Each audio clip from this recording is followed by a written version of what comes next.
gracias al Señor por el tiempo que hemos podido pasar orando unos por otros, dando gracias a Dios, dejando nuestras peticiones delante de sus pies. También damos gracias a nuestro Dios por poder exaltarle a través de los cánticos, a través de las alabanzas. En esta hora vamos a estar estudiando la palabra del Señor una vez más, confiando en que el Señor hace la obra por medio de ella y por medio de su Espíritu que habita en nosotros. Para comenzar, quería traer al recuerdo una fecha que yo creo que a cada uno de nosotros quizás nos marcó de alguna u otra manera. Quería traer a la memoria una fecha que sucedió algo en el país. Quería traer a la memoria el 18 de octubre del 2019. Yo creo que de alguna u otra manera a cada uno de nosotros nos marcó, va a quedar en la memoria y probablemente le contemos a nuestros hijos acerca de ese día, ¿verdad? Lo que se le conoce quizás en el país como el estallido social o esto que las personas salieron a las calles, también la ola de violencia que ocurrió ese día, la quema de los metros y diversas cosas que conllevan ese evento y que cada uno de nosotros quizás nos va a quedar en la memoria, ¿verdad? Y también podemos recordar que desde esa semana el país comenzó a estar como súper convulsionado de alguna manera. Sé que cada uno de nosotros quizás podemos contar alguna historia o alguna anécdota que nos pasó durante esos días, ¿verdad? Ahora, yo recordando esos días, me quería traer también a la memoria algo que ocurrió, que vi que sucedió dentro del cristianismo. O sea, no como en todo el país, sino que dentro del cristianismo esos días. Y es que dentro del cristianismo también se levantó como una especie de debate con respecto a la posición que debiera tomar el creyente frente a lo que estaba sucediendo, ¿verdad? Había como una disyuntiva ahí, como qué tenía que hacer el creyente en ese caso, mientras que la población o el país prácticamente quería, no sé, hacer un golpe de Estado y sacar al presidente y había como mucha convulsión. Bueno, el cristiano estaba ahí en medio entre la espada y la pared o entre la espada y la cacerola, podríamos decir, como en esos tiempos, ¿verdad? Bueno, al abordar este tema, bueno, podríamos tener un debate y una larga discusión y examinarlo a la luz de las escrituras, pero eso no es lo que vamos a hacer hoy. Hoy quise traer este recuerdo a la memoria más que nada para que podamos, para usar este acontecimiento para que nos lleve a pensar en cuanto a nuestras convicciones y cómo nuestras convicciones nos llevan a actuar de una u otra manera. Yo recuerdo que en esos días muchos creyentes quizás actuaron de manera súper radical, pero no porque sus convicciones radicadas en las escrituras lo hayan llevado hacia allá, sino que simplemente porque la sociedad, ¿verdad?, estaba yendo hacia un punto y uno se dejaba llevar muchas veces. Nosotros sabemos que el creyente debe vivir por convicciones que estén arraigadas en las escrituras. Y eso es súper importante analizarlo y meditar sobre nuestras convicciones y sobre las posturas que tenemos sobre algunos temas y si es que esas posturas realmente vienen de convicciones bíblicas o vienen simplemente porque todos creen eso y yo también lo creo. ¿Tenemos convicciones que vienen desde las escrituras o simplemente lo decimos o hacemos algo porque todos los hacen? A Jesús podemos ver en las escrituras que lo intentaron poner muchas veces como contra la espada y la pared con respecto a diferentes temas. Y hoy día vamos a ver que le pusieron contra la espada y la pared con respecto a un tema como político, podríamos decir. Y hoy nos vamos a dar cuenta que él tenía convicciones muy firmes que lo llevaron a actuar de manera completamente sabia, honrando siempre a Dios primero. Vamos a ver a Jesús actuando de manera súper sabia, honrando siempre a Dios primero, a tratar temas que eran bastante espinosos en la época, podríamos decir. Poniéndonos en contexto un poco en qué estamos en el Evangelio de Marcos, para los que se vienen uniendo quizás, que no han estado en otras ocasiones, ya estamos en la última semana del ministerio terrenal de Jesucristo. Ya quedan poquitos días para la crucifixión, para la resurrección, ¿verdad? Y hemos visto que se está levantando un odio ya más intencionado, ya más explícito dentro de los líderes para poder matar de alguna manera a Jesús, para poder llevarlo frente a los romanos, ¿verdad? Y también la semana pasada, un pequeño recordatorio, veíamos una parábola que nuestro Señor contaba y que principalmente acusaba al liderazgo de estar conspirando contra los siervos de Dios, contra el mismo Hijo de Dios. Y también veíamos un poco que el juicio de Dios iba a caer a quienes rechazaran a los siervos de Dios, a quienes rechazaran al Hijo de Dios. Y esta semana vamos a seguir viendo a estos hombres que rechazaron al Hijo de Dios, tendiéndole trampas para poder llevar ese rechazo hasta las últimas consecuencias, hasta la cruz. Y para esto, para esta semana, para esto, estos líderes religiosos van a tender una trampa súper como específica e intencional, intentando poner a Jesús contra el gobierno, o contra Roma, podríamos decir.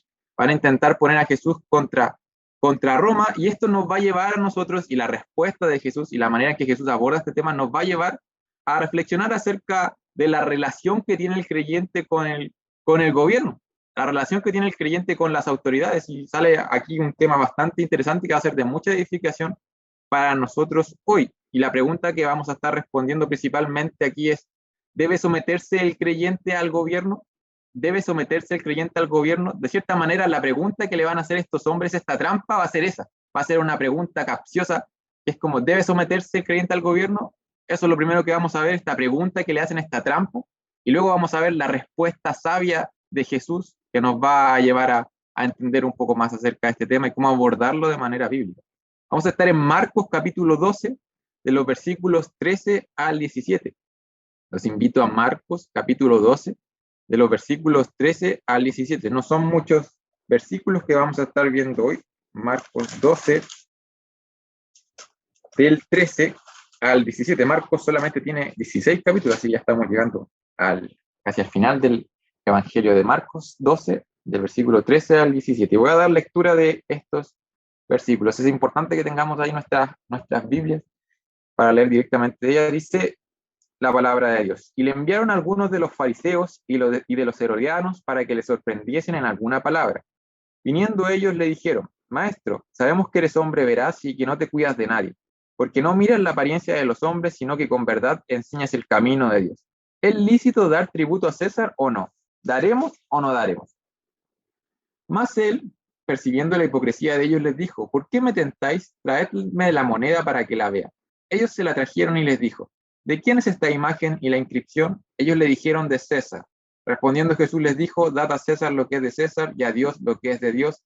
Y se maravillaron de él. Vamos a estar orando antes de entrar directamente al pasaje que vamos a estudiar. Oremos a nuestro Dios, hermanos.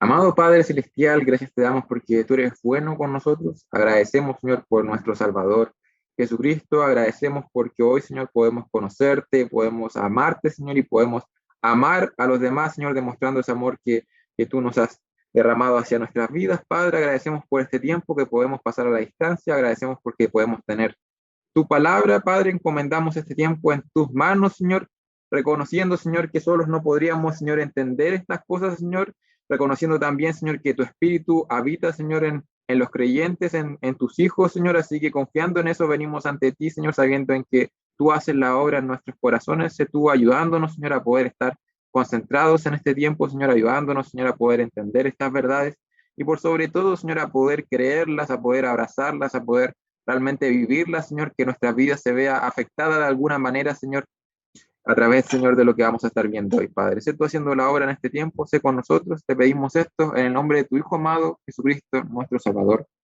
Amén. Entonces, lo que primero que vamos a ver va a ser esta trampa que le van a poner nuevamente a Jesús con una pregunta bastante capciosa.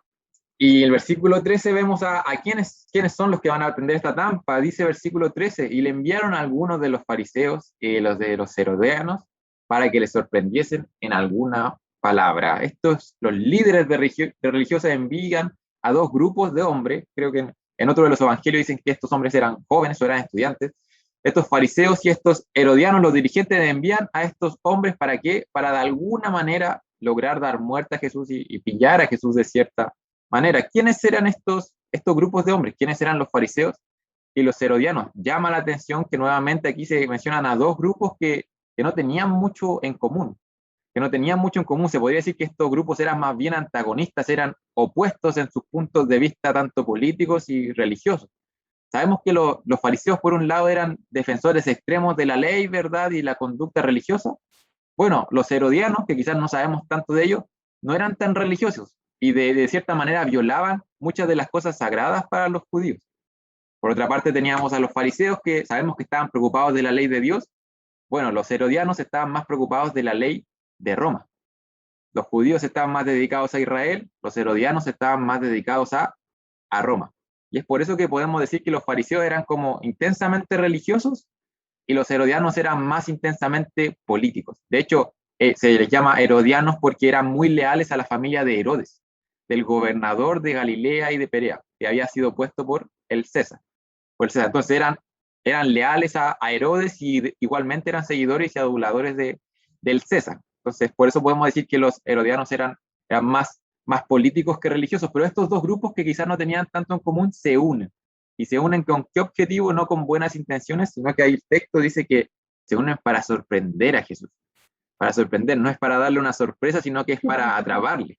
Esta palabra es una palabra fuerte que se refiere a la cacería, como cuando un cazador captura un animal, como cuando un pescador atrapa un pez. Querían por fin atrapar a Jesús y deshacerse de él, darle muerte finalmente. Eso tiene por objetivo la cacería. ¿Y cuál era su plan? ¿Cuál era el plan que tenían ellos? Bueno, de alguna manera ellos querían que los romanos pudieran actuar. Roma era súper sensible a cualquier posibilidad de insurrección, a cualquier tipo de rebeldía que se podía alzar. Roma siempre estaba atenta. Y en esta época, en este texto especialmente, nos encontramos en la temporada de la Pascua. ¿Se recuerdan la Pascua, la celebración judía en donde se conmemora la liberación del pueblo de Israel de Egipto, lo que ocurrió en el Éxodo, en el Antiguo Testamento? Bueno, se conmemora eso. Y normalmente en esa fecha el nacionalismo estaba como por las nubes. La nación estaba celebrando estaba conmemorando que había sido liberada. Entonces el nacionalismo estaba por las nubes, había harto euforia y era relativamente fácil o en esa época se podía llevar a cabo quizás una insurrección, un alzamiento de parte de la nación contra Roma. Se podía llevar a cabo quizás en esa época por el ambiente que había. Entonces en este ambiente estos hombres quieren aprovecharse de eso y quieren ver si es que logran que Jesús haga alguna declaración en contra de Roma. Si es que lograban hacer eso, bueno, lo iban a acusar de revolucionario político y obviamente Roma iba a tomar cartas en el asunto y se le iba a dar muerte. Eso es lo que querían estos hombres y es por eso que los fariseos y los herodianos se juntan acá. Pero se juntan quizás de manera astuta porque van hacia Jesús con halagos. No sé si se dieron cuenta en el versículo 14, dice, viniendo ellos, ¿qué le dicen? Bueno, no le van a decir de inmediato que diga alguna opinión contra Roma, sino que primero lo halagan, le dicen, maestro, sabemos que eres hombre veraz y que no te cuidas de nadie, porque no miras la apariencia de los hombres, sino que con verdad enseñas el camino de Dios. Si somos sinceros, esto era verdad con respecto a Jesús. Jesús era un maestro, ellos le llaman maestro, un término de honor reservado a los rabinos, era un título de cierta manera honorable, pero estos hombres en sus corazones no creían eso. Ellos odiaban y despreciaban de hecho la doctrina de Jesús, pero aquí le llaman maestro y reconocen que es hombre veraz, que Jesús habla la verdad. Sabemos que estos hombres en verdad creían que Jesús era un engañador, un mentiroso, un farsante quizás. Le dicen a Jesús, hipócritamente le dicen que Jesús no se cuida de nadie, dice el texto, y no mira la apariencia de los hombres. Lo que le están diciendo a Jesús, están reconociendo que Jesús no está buscando el favor de nadie. No acomoda lo que dice según lo que la gente piensa, sino que él siempre es de una misma línea, siempre dice lo mismo, independiente de quién se le ponga enfrente. Eso están reconociendo estos hombres. Y finalmente reconocen que la enseñanza de Jesús es verdad, dice, sino que con verdad enseñas el camino de Dios. Hay un pastor que dijo que esta frase es el mejor elogio que se le podría hacer a un predicador, que enseña con verdad el camino de Dios. Eso es lo que hacía Jesús. Estos hombres le están diciendo, bueno, tú eres el maestro en el cual la gente puede confiar, tú declaras con fidelidad lo que quiere Dios para nosotros, lo que Dios quiere que nos enseñes sobre la vida, así que tendremos que hacer una pregunta. Sabemos que las intenciones de estos hombres eran hipócritas, que en verdad no creían eso acerca de Jesús, pero toda esta adulación la ponen como preámbulo o como marco para hacer una pregunta, una trampa para pillar a Jesús. Y la pregunta es la siguiente, luego de este preámbulo bastante hipócrita de estos hombres. Le hacen una pregunta con respecto al tributo al César, que lo podemos encontrar en el versículo 14, en la segunda parte. Le dicen, ¿es lícito dar tributo a César? ¿Daremos o no daremos?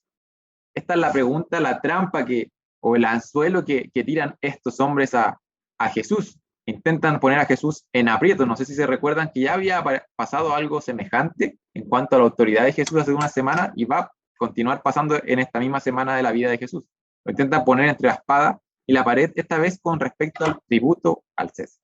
Ahora, ¿qué es el tributo al César? Un tributo es un pago normalmente que se le da a un gobernante extranjero. Ahora, el tributo al César es un impuesto, pero no es un impuesto como por tener alguna tierra o por tener algún bien, sino que es un impuesto simplemente por ser persona y por estar bajo la autoridad de Roma. Se le llama un impuesto per cápita, un impuesto por cabeza. Por cada persona que está bajo la autoridad de Roma tiene que pagar ese impuesto al César. Y el impuesto, este tributo que mencionan aquí, consistía en un denario por persona al año. Tenían que pagar, el denario es el salario de un día, de un trabajador común. Entonces tenían que pagar el salario de un día al César una vez al año. Eso es lo que tenían que dar, ese era el tributo al César, por estar bajo la autoridad de Roma. Nosotros hacemos los cálculos, en verdad, no era quizás tanto, o sea, hoy en día nosotros pagamos mucho más impuestos, en verdad, si sacamos la cuenta. Pero este era el tributo que tenían que dar específicamente acá, por cabeza, por cada persona. Y este tributo, ¿por qué estas personas, estos hombres sacan este tema a colación quizás aquí con Jesús? Y es que este tributo tenía un gran conflicto con los judíos. Para los judíos este tributo era detestable, era aborrecible, porque de cierta manera implicaba que el César, o ellos lo veían así, que el César era su dueño. Los judíos veían a los romanos como los invasores de sus tierras, y además de eso tenían que pagar un impuesto a esta Roma que era idólatra, tenían que estar obligados a pagar este impuesto. Entonces para los judíos este impuesto era detestable, era aborrecible, les recordaba quiénes eran los romanos que estaban por sobre ellos. A los judíos no les gustaba hablar, ni siquiera este tema era un tema conflictivo para ellos, y por eso estos hombres traen aquí este tema a Jesús para preguntarle si es que deben pagarlo o no deben pagarlo. De cierta manera lo que están haciendo estos hombres, están poniendo por un lado la obligación con la ley romana y por otro lado la obligación con la ley de Dios. Por eso preguntas, ¿es lícito? Están preguntando si es que frente a Dios es lícito pagarles a estos romanos. ¿Cumplimos la ley de Roma o quizás para Dios no es lícito que nosotros estemos pagando esto por lo que significa Roma y por lo que hace Roma? Esa es la trampa que ponen estos hombres frente a Jesús. ¿Y por qué decimos que es una trampa? Porque yo ya lo he dicho ahora, que este tema era bastante problemático y que en el pasado había sido un tema explosivo de cierta manera. Los judíos tenían cierto resentimiento que podía estallar en algún momento en una revolución. De hecho, la historia nos dice que dos décadas antes de esto, en el año 6 después de Cristo, hubo una gran revuelta, una revolución de parte de los judíos y fue con un tema relacionado con los impuestos. Precisamente fue con un tema relacionado con los impuestos que se armó un fervor y una revolución en el año 6 después de Cristo. Y de hecho, en el futuro, una década después, nuevamente iba a haber una revuelta judía que terminó con la destrucción del templo de Jerusalén. Entonces podemos ver que estaba ahí el tema latente y que existía la posibilidad de que hubiera una revolución. Y estos hipócritas religiosos querían que Jesús se revelara como un revolucionario político contra Roma. Y es por eso que le hacen esta pregunta. Porque si es que respondía que no era lícito, que no deben pagarle nada al César, bueno, lo iban a acusar de revolucionario político, y si es que respondía que sí era lícito, que pagaran este impuesto, bueno, Jesús probablemente iba a perder sus seguidores porque muchas de las personas lo veían como eso, como el Mesías, como aquel que lo iba a liberar de Roma. Entonces estos hombres hipócritas le tienden esta trampa a Jesús con esta pregunta. Sin embargo, vamos a ver que Jesús no se deja engañar por los hipócritas. Jesús no se deja engañar por los hipócritas. Estos hombres estaban cegados, ¿verdad? Solamente estaban buscando una forma de atrapar a Jesús. Y quizás en sus mentes ellos no veían cómo podría Jesús lograr zafar de esta, cómo podría reconciliar o relacionar a los creyentes, a sus seguidores, con el gobierno y con Roma. La pregunta si es que es lícito, si es que se debe o no debe hacerse, quizás por detrás está la pregunta de si que el creyente debe someterse o no al gobierno. Por eso la planteaba en un comienzo. ¿Debieran estos hombres someterse a este tributo, a este impuesto? ¿Debieran someterse a la ley? ¿Debieran someterse al gobierno? Quizás cualquier persona en la época respondería que no. Al ver a Roma respondería que no. Pero Jesús aquí nos da una perspectiva bíblica de este asunto. Los judíos estaban ciegos, solo veían a un gobierno opresor, pero la manera en que un creyente o que un seguidor debiera ver estos temas debiera ser completamente diferente. Aquí vemos a un Jesús que sabía que estos romanos finalmente lo iban a colgar de un madero, responde de una manera completamente inesperada quizás para ellos, porque no proclama una rebelión contra el imperio. Jesús lo que va a hacer no va a ser proclamar una rebelión contra el imperio. ¿Por qué? Porque va a abordar este tema desde una perspectiva bíblica, no desde la cosmovisión o de la manera de ver el mundo desde estas personas. Esa es la manera en que un creyente aborda estos temas, esa es la manera en que la iglesia debiera hacerlo también, esa es la manera en la que Jesús lo hace aquí. Quiero citar aquí a Martín Lutero refiriéndose a la manera en que la iglesia en el Nuevo Testamento abordó este tema. Él decía, Martín Lutero decía, la iglesia del Nuevo Testamento no intentó asegurar su supervivencia estableciendo un acuerdo con sus enemigos, no intentó hacer una alianza para evitar las persecuciones. Dice, y tampoco empezó una revolución contra los tiranos. ¿Qué hizo la iglesia en el Nuevo Testamento? Solo se limitó a confesar la verdad del Evangelio y a construir una iglesia verdaderamente creyente, cuyos miembros estuvieran dispuestos a morir por su fe. Eso es lo que hizo la iglesia en el Nuevo Testamento, y Jesús aquí mismo, con sus palabras, y lo vamos a ver más adelante, no proclama una rebelión, no se deja engañar por la trampa que le tienen estas personas para que él proclame una revolución. No se deja engañar por la visión de estos hombres ciegos, por la visión ciega que tiene el mundo. Y el seguir a Jesús, hermanos, implica ver la vida y ver el mundo como Él la vio, responder a nuestro entorno de manera sabia. Él aquí va a demostrar una sabiduría impresionante. De hecho, la Biblia dice que Cristo es la sabiduría de Dios y que en Él están escondidos todos los tesoros de la sabiduría y el conocimiento. ¿Queremos vivir de manera sabia? Bueno, sigamos a Jesús y veamos el mundo, interpretemos el mundo a los ojos de Jesús como Él lo hizo, como Él abordó estos temas, no dejándose guiar por la perspectiva del mundo o cómo el mundo veía estos temas. Hemos visto la trampa que le tendieron estos hipócritas religiosos, ¿verdad? Que revelan su ceguera y sus malas intenciones. Y ahora vamos a ver a Jesús respondiendo a estos hipócritas y revelando la sabiduría de Dios. La pregunta que les planteaba al principio era si debe someterse el creyente al gobierno. Y esta pregunta la hacen estos hombres de manera maliciosa, ¿verdad? Y ahora Jesús va a responder y nos va a dejar bastante claro la responsabilidad que tenemos como creyentes con el gobierno y con Dios. Vamos a seguir con el texto en el versículo 15.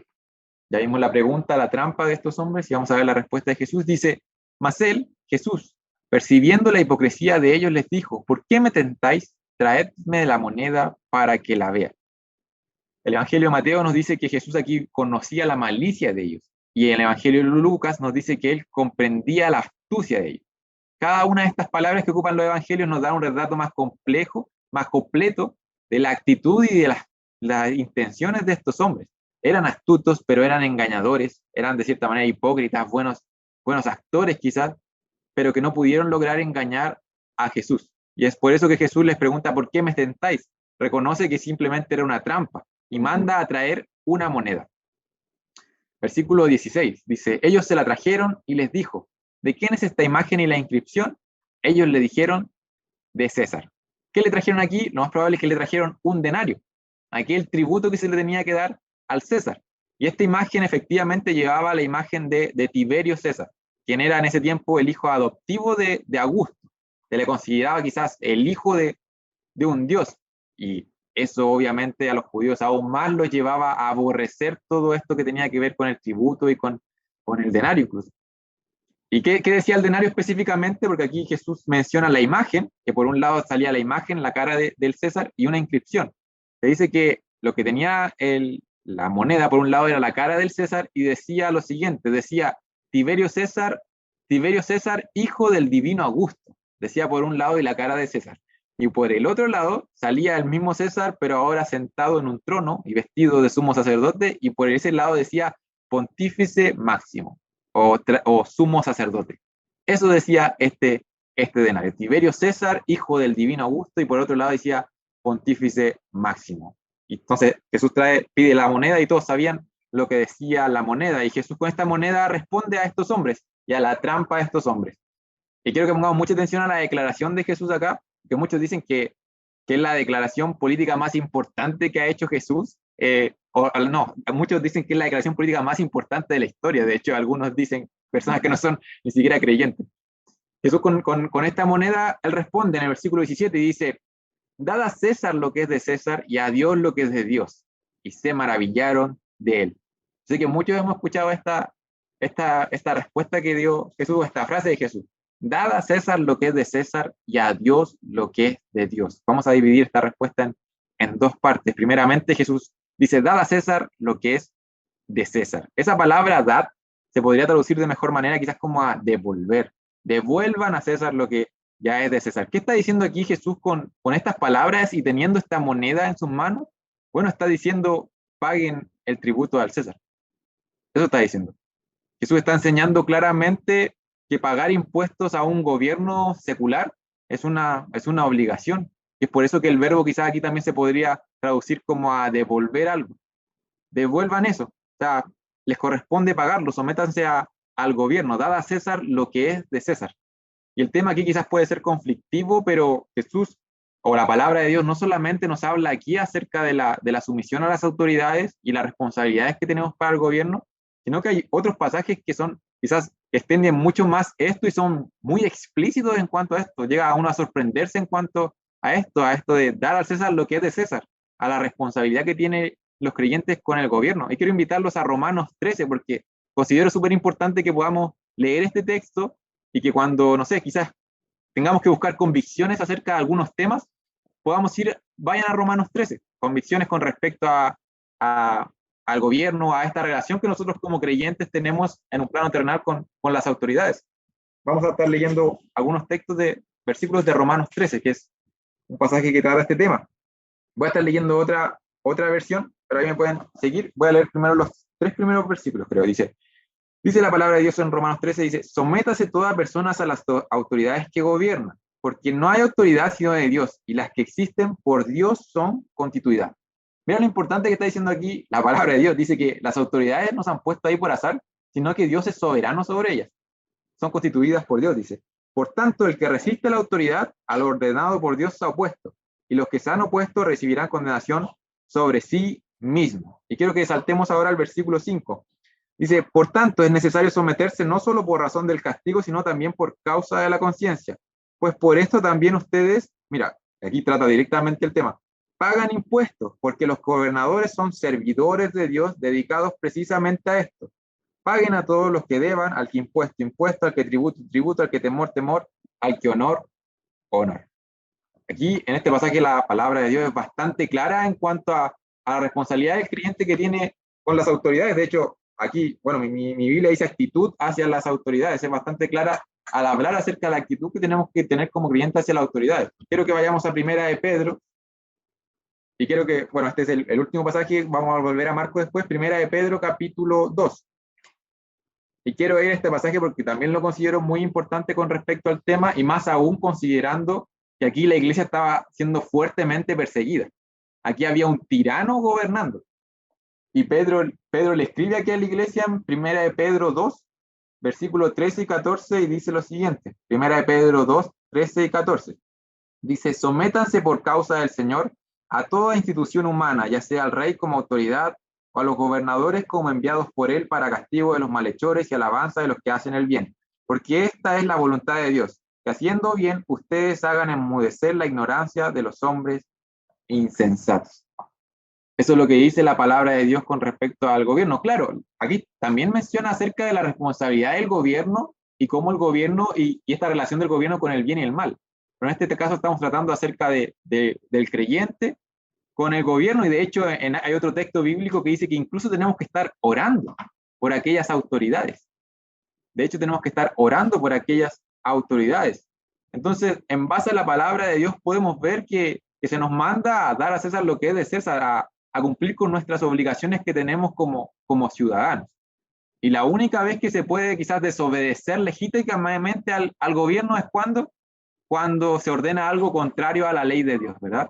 Cuando se ordena algo contrario a la ley de Dios. Entonces, los creyentes debemos someternos al Estado. ¿Por qué? ¿Cuál es la razón? ¿Cuál es la convicción por detrás de eso? Porque es establecido por Dios. Y Dios es soberano por sobre eso. Ahora, volviendo a Marcos, la declaración aquí de Jesús no termina ahí. Si terminara ahí, la declaración de Jesús, probablemente el César estaría completamente contento y quizás mandaría a llamar a Jesús y le daría quizás algún cargo o cualquier cosa, porque si terminara ahí esta frase o esta afirmación sería bastante conflictiva. Pero no termina ahí. El Evangelio de Marcos continúa y Jesús no solamente dijo, dad a César lo que es de César, sino que también dijo, dad a Dios o a Dios lo que es de Dios. Dad a César lo que es de César y a Dios lo que es de Dios. Es súper interesante aquí cómo complementa esta declaración Jesús, porque no solamente dice, bueno, cumplan con ese tributo, dad a César lo que es de César, sino que dice, dad a Dios lo que es de Dios. Y aquí se da una relación interesante con lo que tenían ahí en la mano, con esa moneda que tenía la imagen del César, con esa moneda, con ese tributo que tenían que pagar porque tenía la imagen de César. ¿Y por qué se da una relación interesante y que muchos estudiosos la plantean? Porque sí, el denario llevaba la imagen del César y ese tributo había que dárselo, ¿verdad? Ahora, ¿qué cosa lleva la imagen de Dios? Si el tributo que había que cumplir llevaba la imagen del César y Jesús dice, sí, cúmplanlo, si es el tributo, sométanse a esa autoridad. Bueno, ¿qué lleva la imagen de Dios? Dios es el creador del cielo y de la tierra y creó al ser humano de manera muy especial porque no hay nada, no hay un animal, no hay nada en la creación que lleve la imagen de Dios, solamente la humanidad. La humanidad lleva la imagen de Dios, la humanidad lleva la imagen de Dios. Y aquí, en este sentido, como ese tributo quizás le pertenecía al César, nosotros como humanidad le pertenecemos a Dios y llevamos la imagen de Dios. Llevamos la imagen de Dios y es por eso que toda nuestra vida le debe honra y gloria a Dios. Al dar esta moneda al César, estaban cumpliendo la ley, una ley terrenal, una ley temporal. Pero que un hombre lleve su vida en obediencia, en honra a Dios, está cumpliendo la ley divina, porque Dios lo creó para eso. Y es por eso que lleva la imagen de Dios. Eso es lo que está diciendo Jesús aquí con esta declaración. Sí, hay que pagar el tributo, sí, pero, pero aunque el gobernador tiene que recibir lo que debe y no más que eso, bueno, Dios debe recibir toda la gloria y todo el honor. Y luego esta respuesta, quién podía quizás censurar a Jesús o quién podía reclamar frente a esta respuesta de Jesús? Nadie. De hecho, dice el texto que se maravillaron de la respuesta de Jesús. Al César lo que es del César, a Dios lo que es de Dios. Esta afirmación tiene muchas implicancias para nuestra vida. Primeramente nos recuerda que nosotros sí somos ciudadanos, quizás tú sacas tu carnet de identidad y dice que eres chileno, o dices que eres venezolano, o dice alguna otra nacionalidad quizás terrenal, pero nosotros sabemos que tenemos otra ciudadanía. En Filipenses 3:20 dice que la ciudadanía de los hijos de Dios está en el cielo. Por lo que a pesar que tenemos que responsabilidades a un nivel terrenal, tenemos responsabilidades también para con nuestro Dios como ciudadanos del cielo y eso es una maravillosa bendición. Esta afirmación nos está recordando eso, que tenemos nuestra ciudadanía en el cielo. También nos recuerda que el César no es Dios. Dice, dad al César lo que es del César y a Dios lo que es de Dios. El César no es Dios. Son dos cosas diferentes, está planteando aquí Jesús. Que quizás eso sí lo hubiese hecho mucho ruido al Imperio Romano, ¿verdad? Hay otro Señor que está por encima. La afirmación de Jesús reconoce la autoridad del gobierno, pero no la pone sobre Dios. Y Dios es completamente soberano sobre todos los gobiernos de este mundo, mi hermano. Sí, a veces los creyentes nos olvidamos quizás de esta verdad. A veces buscamos quizás que el gobierno sea Dios. Descansamos en el gobierno, confiamos en el gobierno, queremos que el gobierno sea algo perfecto y que logre saciar todas nuestras necesidades. Pero tenemos que reconocer que en un plano terrenal, en esta vida, no vamos a encontrar un gobierno perfecto. No vamos a encontrar un gobierno perfecto, mis hermanos. Y finalmente también podemos ver una implicancia directa hacia nuestras vidas en recordarnos que llevan la imagen de Dios, que le perteneces a Él y que la autoridad máxima de tu vida es Él. Sí, tienes que cumplir con tus obligaciones como ciudadano, pero debes primeramente someterte a Dios. Tu vida no es tuya. Eres un ciudadano del cielo, hermano, y tienes responsabilidades para con Dios. Eso nos recuerda esta afirmación.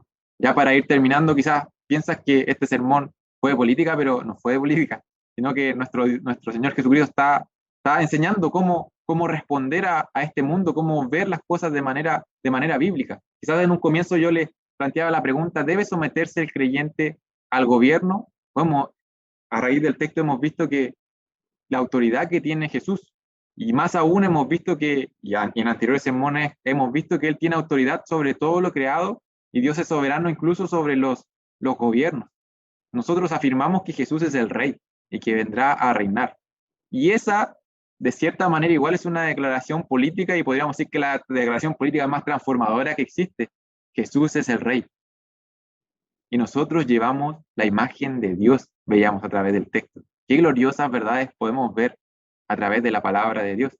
Y como llevamos la imagen de Dios, nosotros somos comprados por la sangre de Cristo. Él ha pagado con su sangre. ¿Para qué? Para que esa imagen sea restaurada en nosotros. Y somos de Él. Y a Dios lo que es de Dios, decía el texto. A Dios lo que es de Dios. Es importante que tengamos claro esto.